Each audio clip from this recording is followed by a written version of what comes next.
The articles in English. When are we going to use the articles? Well, let's define the different types of articles that we have in English. Let's start off with the definite articles. These are used to talk about something specific. So let's say if you're identifying something that both, person can see, they know that it's there, that's something specific. So you can use the definite article. What is the definite article in English? We only have one. So this would be the word the, which has two pronunciation. We can say the or we can say the. When are we going to do that? If the word starts with a consonant, then the pronunciation is going to be the. If the word starts with a vowel, then the pronunciation is going to be the.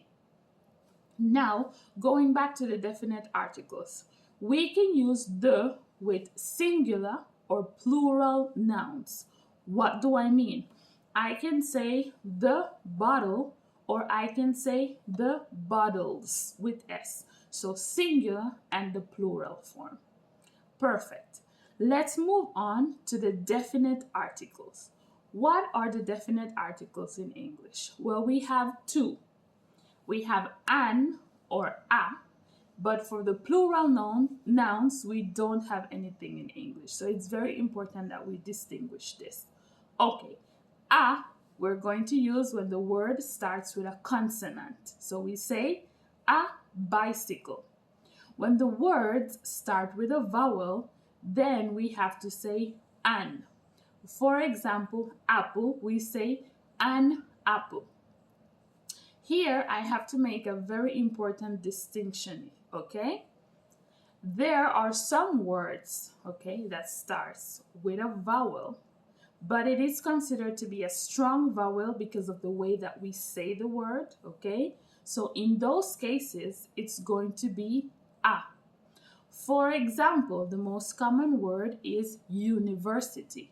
Whenever you use the word university, you're supposed to say a university. An apple because it's a soft vowel. Perfect. So just to recap, we have definite articles to talk about things that are specific, and then we have indefinite articles to talk about things that are general, not specific. A and an are both used for singular nouns. If you want to talk about a noun in the plural form that is general, meaning it's not specific, then you don't use an article. Because in English, we don't have an indefinite article in the plural form. So if you're talking about something in general and in plural, you just use the noun as it is. For example, bottles. In certain cases, we can choose to borrow the word some, which is a quantifier. So we can say some bottles, some apples. But it's very important to remember that some is not an article. Perfect.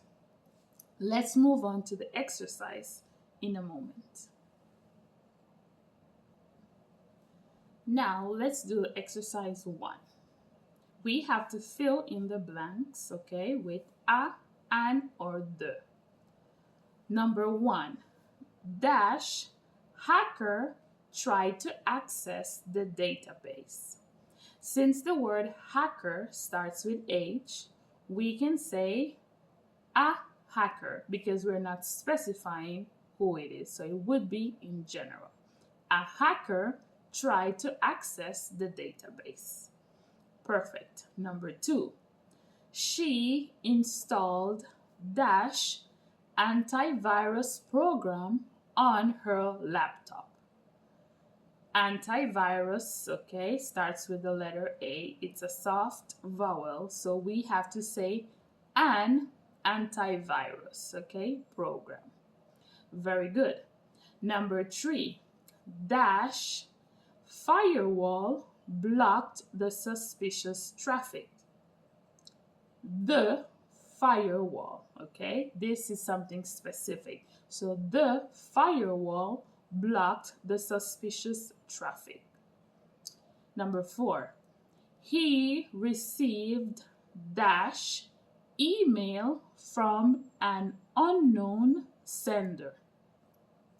Email starts with a vowel, so we know that it's a soft vowel, so we have to use an.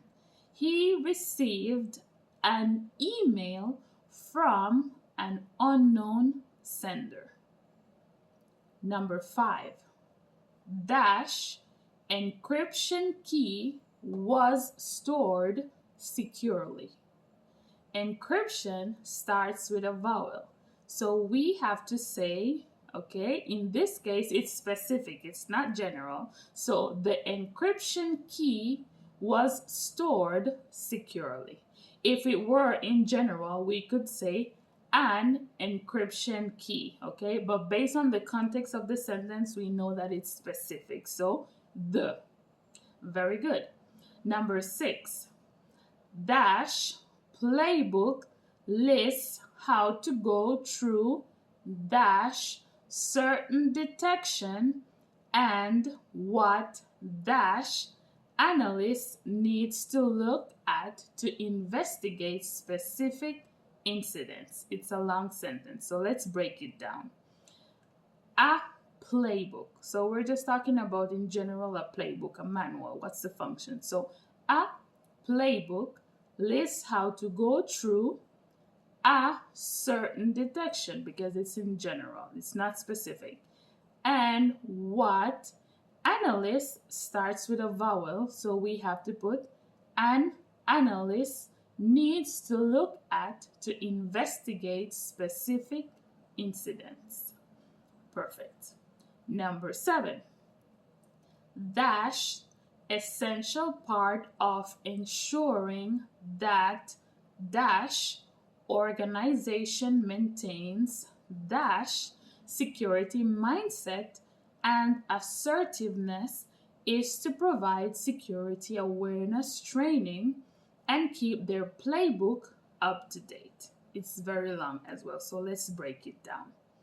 Essential starts with a vowel and it's not specific, so an essential part of ensuring that organization starts with a vowel, so we have to use an. So that an organization maintains a security mindset. So security starts with a consonant, so we can use a and it's singular, okay? Mindset. And assertiveness is to provide security awareness training and keep their playbook up to date. Perfect. Number 8. PII is dash abbreviation for personally identifiable information. PII is an abbreviation because the word abbreviation starts with a vowel, so we have to say an, and it's in general, it's not really specific. So PII is an abbreviation for personally identifiable information. SPII is dash abbreviation. This is similar, so it is an abbreviation for sensitive personally identifiable information. Number 10, dash virus is dash malicious code that is intended to damage damage software. Virus starts with a consonant and it's in general, okay? It's singular, so we have to say a virus is malicious code. So we can say is a malicious code that is intended to damage data and software. Very good. That would be the end of our activity relating to the definite and the indefinite articles in English. Thank you for watching. See you next time. Bye.